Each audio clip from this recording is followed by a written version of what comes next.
2 weeks before my wedding, my mother called to tell me she and my father would not be coming. They had decided to fly to Dubai for my brother's boutique launch instead. She said it while I was standing in my future mother-in-law's living room with a veil pinned into my hair and 3 women smiling at me like this was supposed to be one of those soft, glowing bridal memories. "Aaliyah, baby, don't make this harder than it has to be," my mother said. "Devin's investors are flying in. This is his moment." I looked at myself in the mirror. White tulle, pearl pins. My hands suddenly too still at my sides. "And my wedding?" I asked. She sighed, not sad, just inconvenienced. "You have Malcolm's people. You'll be surrounded by love. Aaliyah will understand. You always do." That was the sentence, not just that day, my whole life. Aaliyah will understand. Aaliyah always does. What my mother did not know was that Malcolm's father had already bought a new charcoal suit for my ceremony because he said a daughter deserved to be walked with honor. She did not know a documentary crew would be filming the wedding for a short film about modern Black love and chosen family. She did not know the camera would catch 2 reserved chairs sitting empty in the front row, white cards fluttering in the wind with Mom and Dad written in gold ink.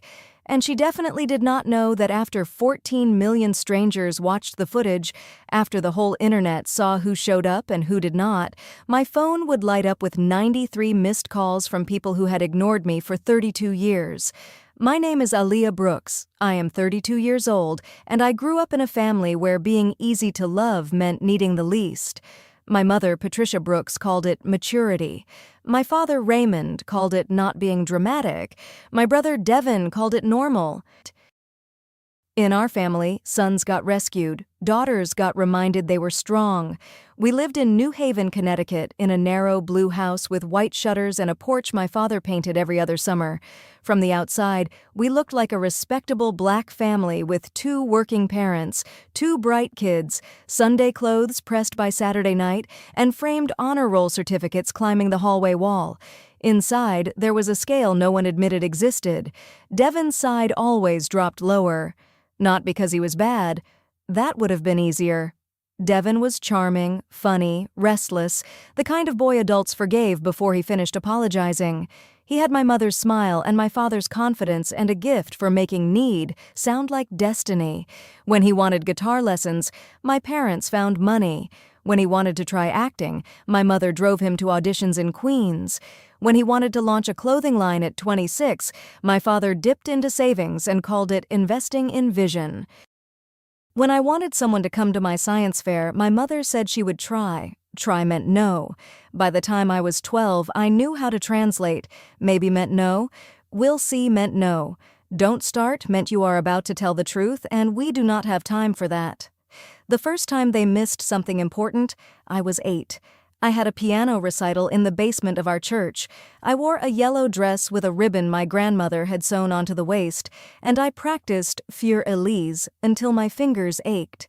Devin had a travel basketball tryout the same afternoon. My father took him. My mother said she would come after dropping them off. She arrived during the closing prayer. "I heard the last few notes from the hallway," she said, kissing my cheek. She did not hear a single note, but I nodded because everybody was watching, and good daughters do not embarrass mothers in church basements. At 16, I won a statewide coding competition. My parents missed the award ceremony because Devin's band had a showcase at a club where 3 people clapped, and one of them was the bartender. At 22, I graduated from Spelman magna cum laude. They arrived late because Devin had overslept, and my mother refused to leave him behind at the hotel.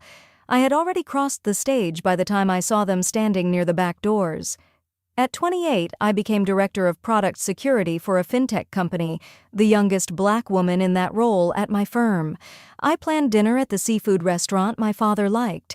3 hours before, my mother texted that Devin was having a hard week and needed them. No one asked what I needed, so I got good at needing privately. That is a skill people praise only when it benefits them. If you know what it feels like to be called strong when people really mean convenient, drop a comment with the city you are listening from. And subscribe if you want more stories where the quiet person finally stops making everybody else's excuses sound reasonable. I met Malcolm Ellis at a community tech fundraiser in Brooklyn 5 years before the wedding. He was there representing a nonprofit that taught coding to high school students. I was there because my boss promised donors would be present and because free shrimp was involved. Malcolm spilled ginger ale on my shoe within the first 7 minutes. Then he apologized with such sincere horror that I started laughing before I could be annoyed. He was steady in a way that did not announce itself. Environmental engineer, weekend cyclist, terrible singer, good hands. The kind of man who listened so carefully you found yourself telling the truth before you had planned to. But the person who changed my life first was his father. Harold Ellis was 63, a retired middle school principal with silver hair, square glasses, and a voice that made even bad news sound survivable. His wife, Diane, was a neonatal nurse who had the rare ability to correct you and feed you in the same motion. The first Sunday Malcolm brought me to their house, I stood in the doorway holding a bundt cake I had bought from a bakery and transferred to my own plate like a liar. Diane opened the door, looked at the cake, looked at me, and said, "Baby, next time just bring yourself. Store-bought cake is still cake."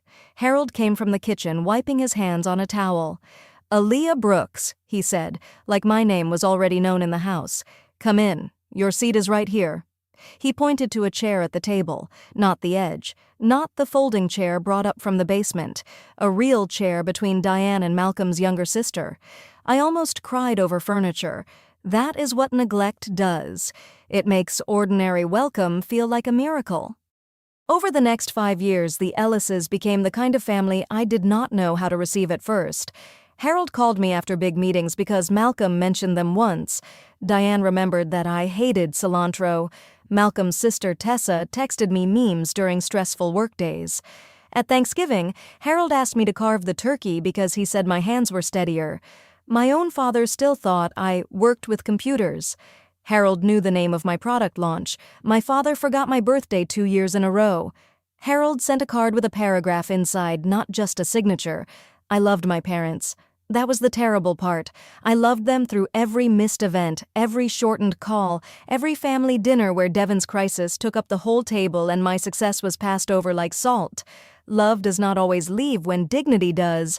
Sometimes it stays too long, cleaning up after people who keep breaking dishes. When Malcolm proposed, I called my mother first. She screamed. Real joy, I thought. She cried, asked about the ring, asked whether Devin knew, asked if we had picked a season, asked if I wanted her to come dress shopping. For 2 weeks, I let myself believe something had shifted. Then Devin announced his Dubai boutique.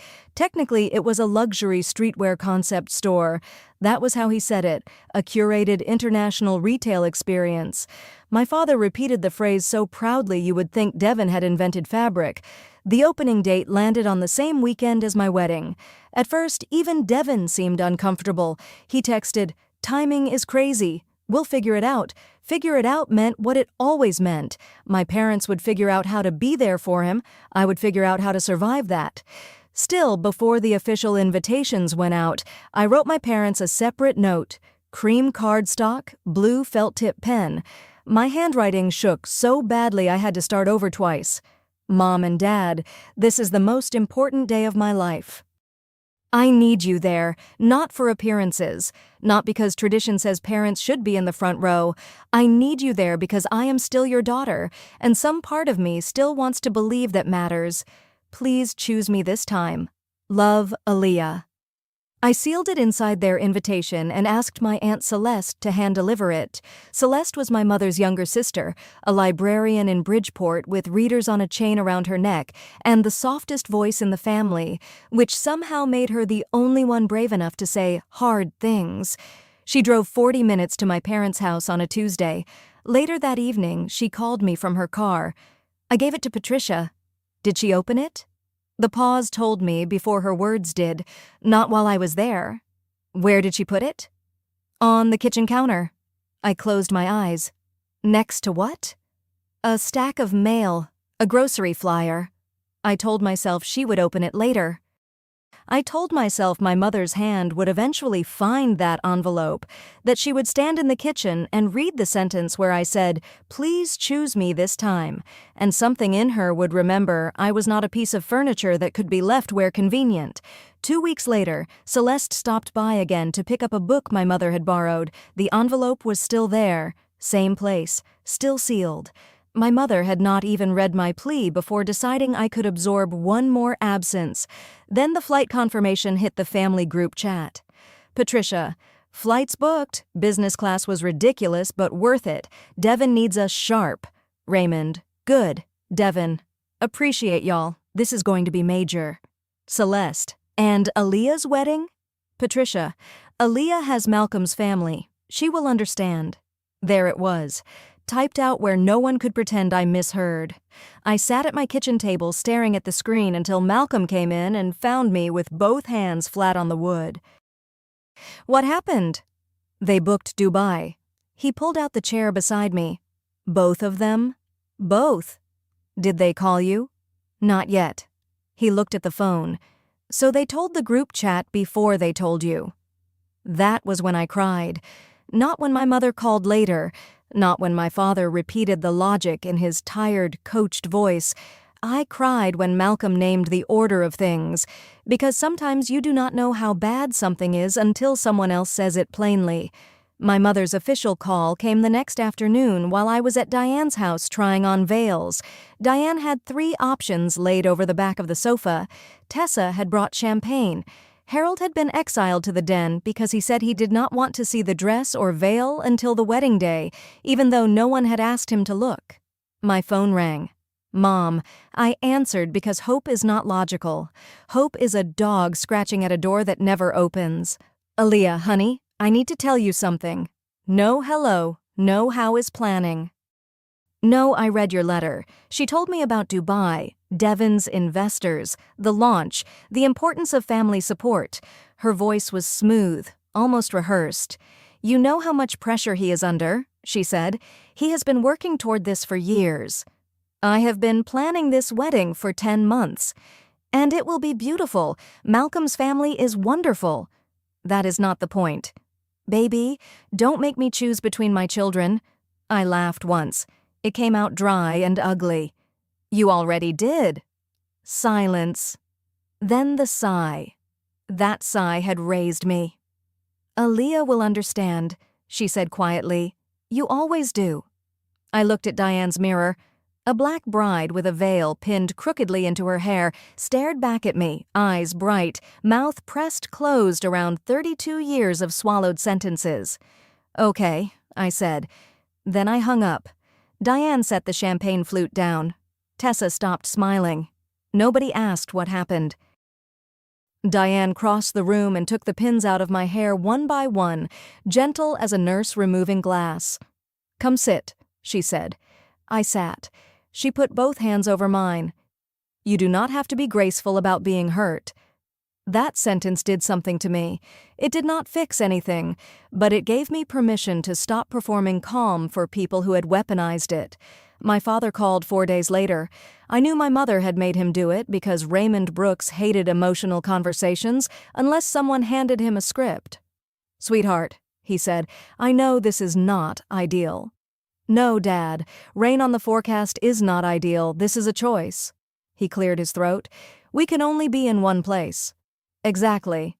Devin's investors are coming from Singapore and London. If we are not there, it sends the wrong message." "What message does missing your daughter's wedding send?" He said nothing. In that silence, I heard my whole childhood again. Piano recital, coding award, graduation, promotion dinner. Every chair they left empty because Devin's needs had better lighting. "You have Malcolm's parents," he said finally. "They'll take care of you." I held the phone away from my ear and stared at it, not because I did not understand, because I understood perfectly. My parents were comfortable abandoning me because someone else had been kind enough to stand nearby. "Dad," I said, "do you hear yourself?" "Aaliyah." "No, I am asking. Do you hear what you just said?" "I don't want to fight." "Then stop making choices that require me to lose quietly." He exhaled. "We'll celebrate when we get back." No, you won't. What does that mean? It means I am not holding a replacement dinner for a wedding you chose to miss. He did not know what to do with that. Neither did I, if I am honest. It was the first time I had refused the consolation prize before they offered it. That night, Devin texted, "Sis, sorry the timing is trash. I'll make it up to you. No question about the ceremony." No apology with shape, no offer to move anything, just a sentence tossed into my life like a napkin. I typed 3 replies and deleted all of them. Then I set the phone down. Some people mistake silence for surrender because they have never been present. For the moment, silence becomes a boundary. The next evening, I drove to Harold and Diane's house alone. Diane was at the hospital. Malcolm was working late.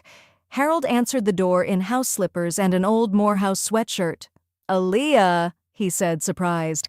"Come in. I just made tea." "I can't stay long." He looked at my face and stepped aside.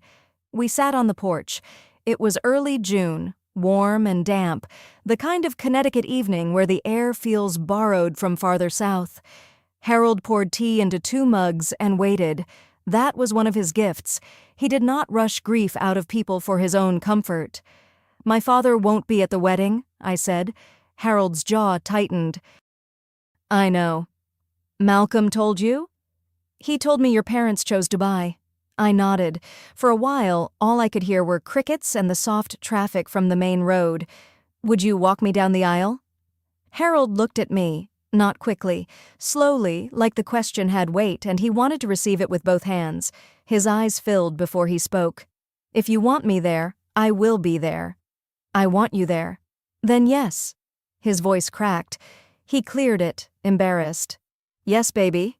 I would be honored." The screen door opened behind us. Diane stood in the kitchen doorway in scrubs, one hand over her mouth, crying silently.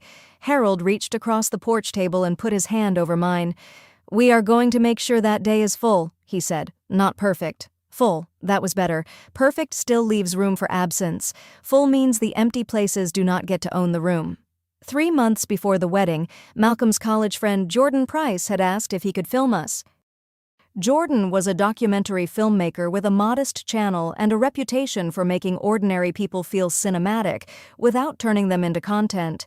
His short films were about first-generation graduates, small business owners, blended families, vow renewals after illness, gentle work, human work.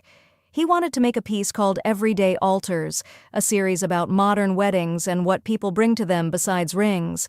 I said yes because I liked him, and because he promised no one would be filmed without consent.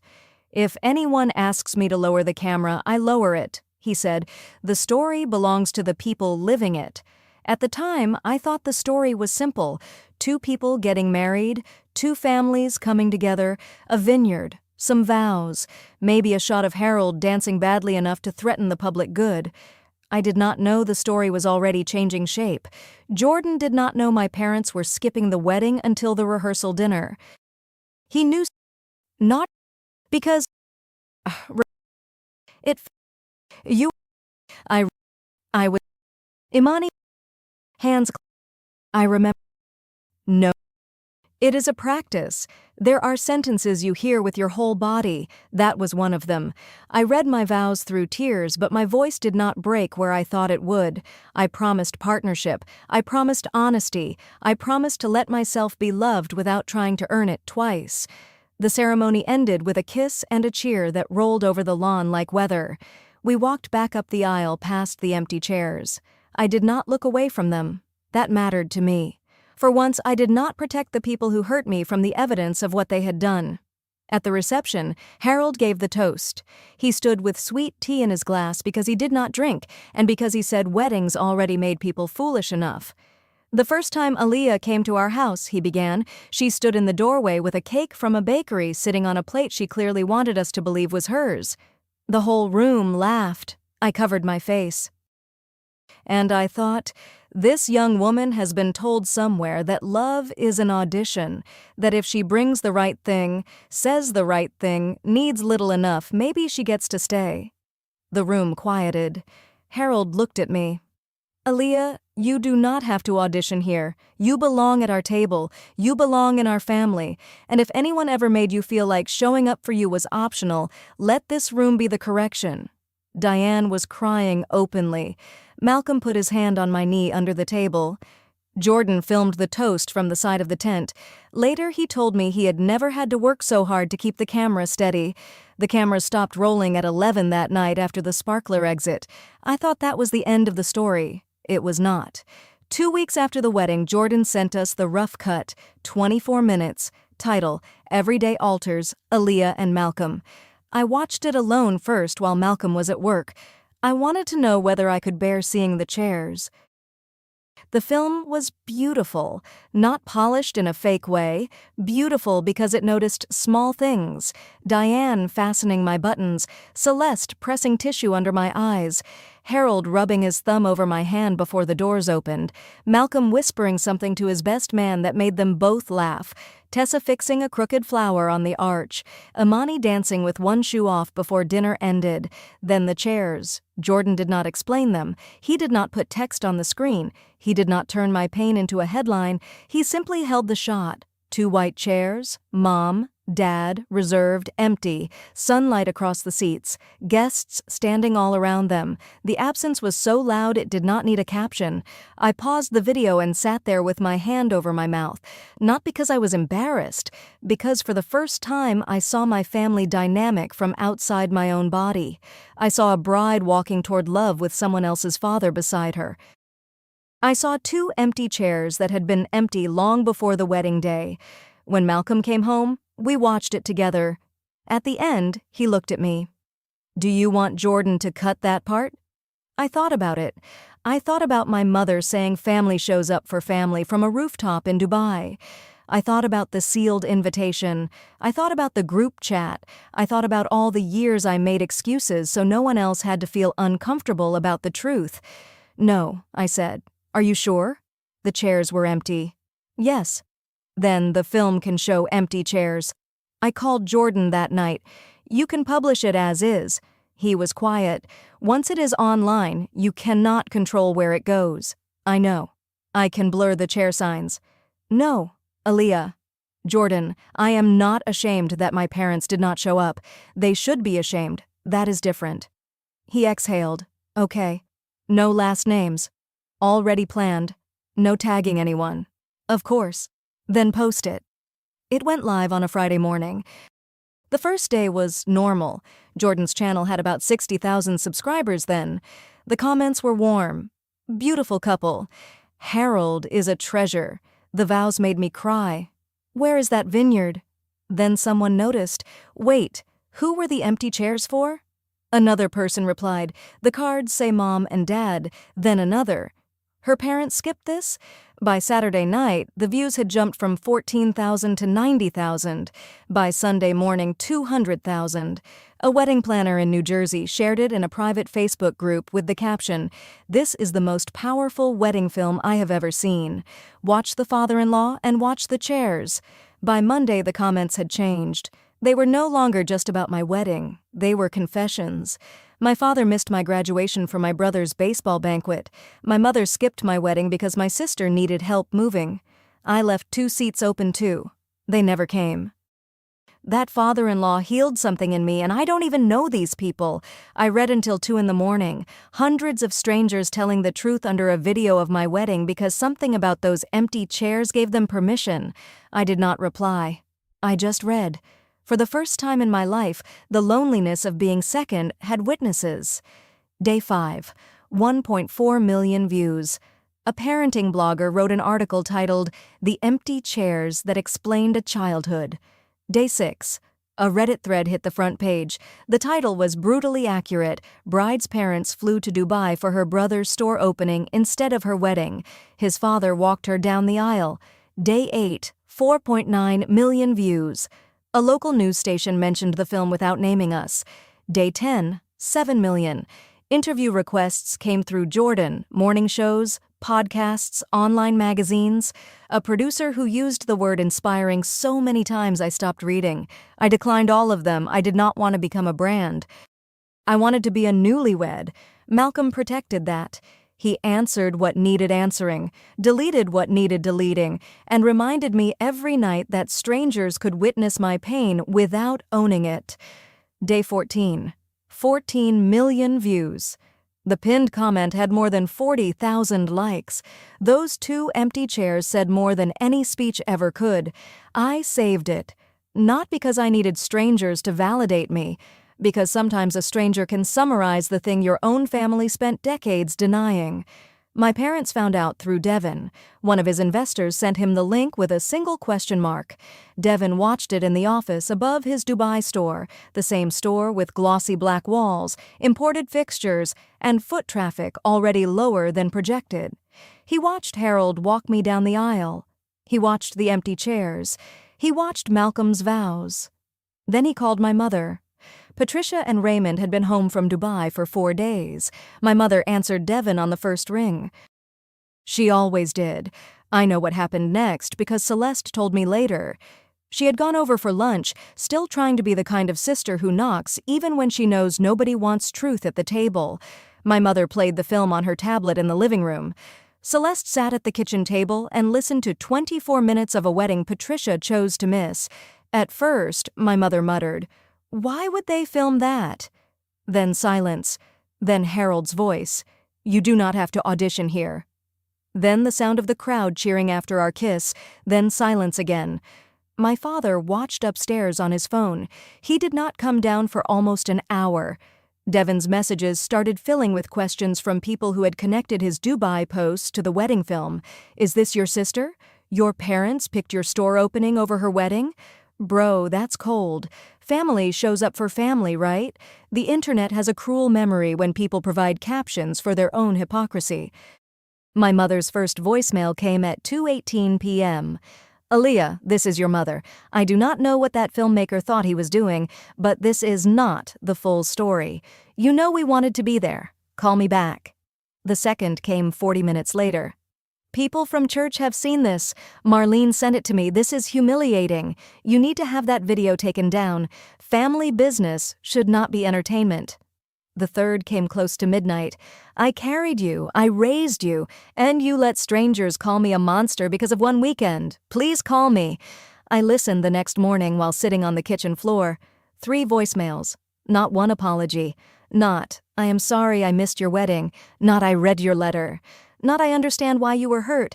Just 3 versions of "how dare you let people see what I did." I set the phone on the counter and made eggs. Malcolm came in while the toast was browning. "Are you okay?" "Not yet." "Are you calling her?" "No." He nodded. That was one of the reasons I married him. He did not turn every pain into a request for explanation. The internet kept moving. Devin's Dubai store started getting negative reviews from people who had never been to Dubai and never planned to go. Owned by the brother whose parents skipped the bride's wedding. Family values? Watch the video. I hated that, not because Devin was innocent, because strangers punishing his employees, investors, and rent situation did not heal me. So I posted one public statement on my personal page. "Please do not leave negative reviews on my brother's business. I do not want anyone harassed or harmed. My wedding video told my story. It is not permission to attack people. Some listened, some did not. But I needed the sentence to exist. There is a difference between refusing to hide the truth and inviting a mob to carry it for you." By the 3rd week, Jordan's channel had gained hundreds of thousands of subscribers. He called and asked whether I wanted to film a follow-up. "Absolutely not," I said. He laughed softly. "I expected that. This is not a franchise. No, it is your life." "Exactly." He never asked again. My mother kept calling. At first every day, then Sundays. Sunday had always been the day I called her, which was part of the cruelty. For years I called at 5. She answered if Devin was not on the other line. I asked about her week. She asked about work in the vague way people ask when they do not intend to learn. Now every Sunday my phone lit up with Mom. I let it ring. Not forever, not as punishment, as practice. Boundaries are not dramatic at first. They are small repetitions. The phone rings. You do not answer. The text arrives. You do not over-explain. Someone says you are cruel. You do not rush to prove you are kind. The letter from my father arrived in July. Plain white envelope.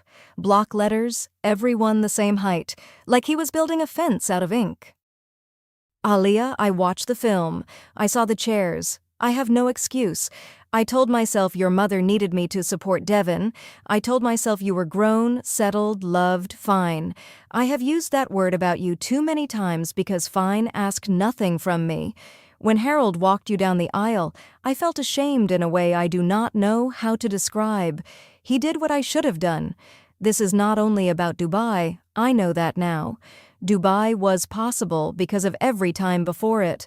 I am sorry for the recital, the graduation, the dinners, the birthdays, the surgery, and the wedding. I should have been your father out loud, not only on paper. Dad. I read it twice, then a third time. Then I folded it back along the creases and left it on the table for Malcolm. When he came home, he read it standing by the sink. What are you going to do? Nothing yet. Okay. Is that cruel? No. It feels cruel. That is because you were trained to confuse delayed access with cruelty. I sat with that one for a long time. I did not answer my father's letter. Not because it meant nothing, because it meant enough that I did not want to cheapen it with a quick response written out of habit. An apology can be real and still not be a key. My mother showed up in August. I was in the front garden pulling weeds from the bed along the walkway. Hair tied back, dirt under my nails, old shorts, no makeup. Malcolm was inside on a work call. A silver sedan pulled to the curb. My mother stepped out. She looked smaller. Not physically exactly, though she had lost weight. Smaller in the way people look when reputation has been holding them upright and someone takes the scaffolding away. She wore a pale blue blouse I had never seen, which meant she had bought it for this visit. She had dressed for apology like apology was an event. We need to talk, she said. I stood, brushed soil from my knees, and did not invite her inside. Okay. Her eyes moved to the house behind me. Can we sit? We can talk here. That unsettled her. Patricia Brooks liked private rooms where she could manage tone and exits. That video destroyed us, Aaliyah. There it was. Opening argument. No, I said. The video showed what happened. People at church are treating me like I abandoned you. You did, she flinched. That is not fair. Neither was Dubai. Devin needed us. Devin always needed you. He was launching a business. I was getting married.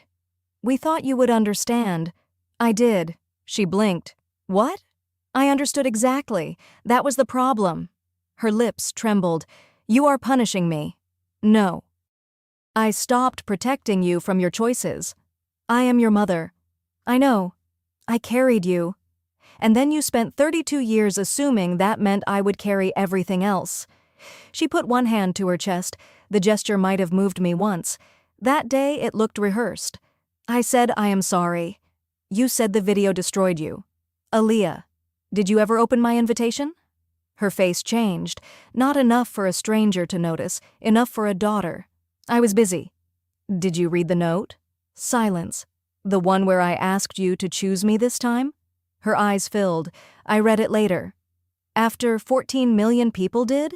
She covered her mouth. For a second I saw past the polished mother into the frightened woman underneath.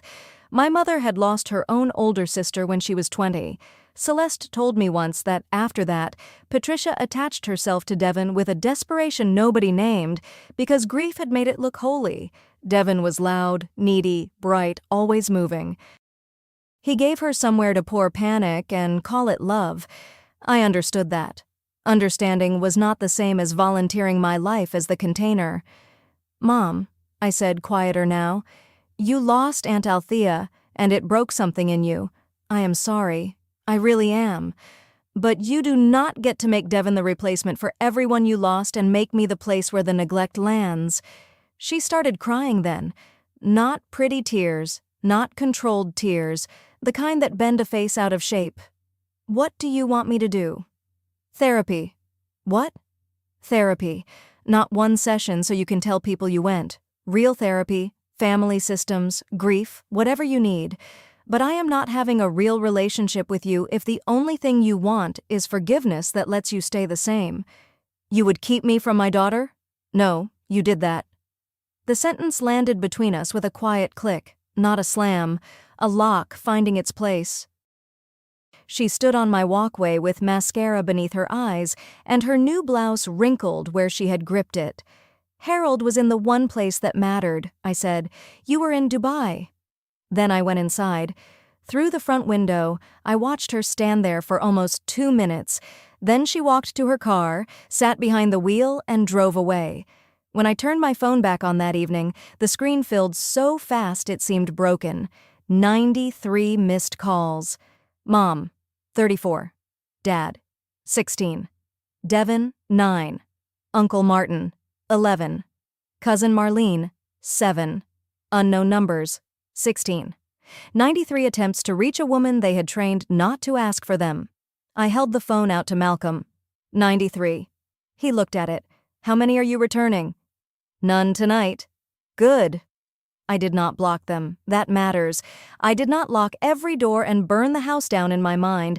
I simply stopped sitting by the door in case someone finally knocked correctly. 3 months later, Devin's Dubai store closed. The internet did not close it. I want to be clear about that. The business was underfunded, over-designed, and placed in a mall corridor where tourists took photos but did not buy expensive jackets from a brand with no local loyalty. The investors pulled back after the second rent cycle. My father had put $80,000 from his retirement savings into it because Devin called it a once-in-a-generation opportunity, and my mother called it family. The liquidation recovered some inventory value. Not enough. Raymond and Patricia had to delay the retirement plan they had talked about for years. I did not celebrate. Watching consequences arrive is not always satisfying. Sometimes it is just sad evidence that gravity was working the whole time. Devin came home in September and took a retail management job in Stamford. In October, he texted me, "Aaliyah, I am sorry I let them choose me over you. I liked being the one they ran to, and I pretended not to see what it cost. You deserved better from me too." It was the first apology from him that did not include timing, pressure, investors, or the phrase "make it up to you." I read it, saved it, did not answer that day. The old me would have rushed to reward him for finally locating the truth. The woman I had become let the truth sit without feeding it. 6 months after the wedding, my life was quieter than the video made people imagine. Sunday dinners at Harold and Diane's house, the table officially seated 8, which meant it usually held 11. Diane served too much food. Harold asked trivia questions from the newspaper. Malcolm's sister brought her kids, who argued over roles like inheritance law applied to bread. Celeste came once a month with peach cobbler and library gossip. Imani and I walked on Saturday mornings by the reservoir, 3 miles if we were disciplined, 2 if coffee won. Jordan's documentary became a thing that happened, not a thing that was happening. That distinction saved me. My mother started therapy in late August, Celeste told me, then immediately said she knew it was not her business and I did not have to respond. Twice a week at first, then weekly. A therapist in Fairfield who specialized in grief and family patterns. Patricia and I had 2 phone calls before Thanksgiving. Short, awkward, weather, work, Malcolm. She did not mention the video. She did not mention Dubai. She asked one real question about my job and stayed quiet long enough for the answer. Trying looked smaller than I expected, less dramatic, less satisfying to describe, but real change usually does not arrive with music. It arrives as someone asking a better question and not defending themselves when the answer hurts. My father sent a birthday card in October, first one in 4 years. Inside, in block letters, "I am proud of you. I should have said it when there were no cameras. I cried when I read it, not because I still needed those words to become whole, because I realized I had become whole without them, and the little girl at the piano recital finally had permission to stop watching the door." In November, a padded envelope arrived from my mother, her handwriting, no note on the outside. Inside was the wedding invitation Aunt Celeste had delivered. The envelope had been opened. The cream cardstock was slightly bent at the corner. My blue felt-tip note was tucked inside. "Please choose me this time." My mother had added a yellow sticky note. I finally read it. "I am sorry it took 14 million strangers to make me pick it up." I sat at the kitchen table for a long time. Then I put the invitation in a drawer, not framed, not thrown away. A drawer was honest. Some things are not healed enough for display and not dead enough for the trash. People still ask if I regret letting Jordan post the film. No. I regret needing strangers to witness what my parents should have known without an audience. I regret every year I translated neglect into understanding because I thought love required me to be low maintenance, but I do not regret those empty chairs being seen. They were empty. That is not an accusation. It is a fact. And facts do not become cruel just because they embarrass the people who created them. My mother was right about one thing. I do understand now. I understand that being the strong one does not mean volunteering to be abandoned politely. I understand that family is not the person who claims the title loudest. Family is the person who buys the tie, the person who steadies your hand, the person who saves you a real chair at the table before you learn how to ask. Harold did not give me away at my wedding. He walked beside me until I reached someone who had already chosen me. That is different. That is what love should do. 2 empty chairs, 1 documentary, 14 million views, 93 missed calls. And 1 father-in-law in a blue tie who showed me that sometimes the family you marry into understands your worth faster than the family that raised you. If this reminded you of the person who actually shows up for you, share it with them today. Leave a comment with the name of the person who saved a seat for you and subscribe for more stories where the truth finally stops whispering.